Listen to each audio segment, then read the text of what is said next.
विश्वास आयो गाइस मम्मीले आज यहाँ जोस गरेर यो पोल्नु हुँदैछ सेलरोटी यो बक्स अस्ति 14 किलो पाएको आम्मा मम्मी हाम्रो यति साह्रो जोसिलो मम्मी हुनुहुन्छ यहाँ देखिहाल्नु भयो सेलरोटी मलाई नदेखाउनै भन्दैछ अहिले त अन्त त्यस्तै अन्त म त्यस्तै भइरहेछ म त्यसरी मलाई नदेखाएर अब म गएर फ्रेस भएर तपाईँलाई देखाएँ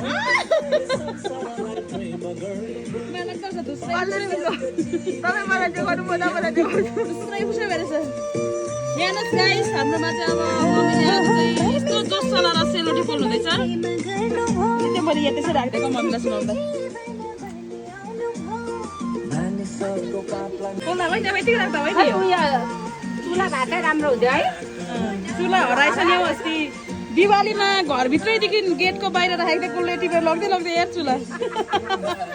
त्यसले गर्दा यहाँ आज आगोमा दुःख पायो त्यसो चाहिँ गर्नु हुन्थेन हो म ड्युटी गएको थिएँ गभर्नर ड्युटी गरेर चाहिँ बेलुका आएको थिएँ 8 बजी फर्किँदै है कसले टिपेर लग्दै यार दिवालीमा सबै रोटी पोल्नु लान्थ्यो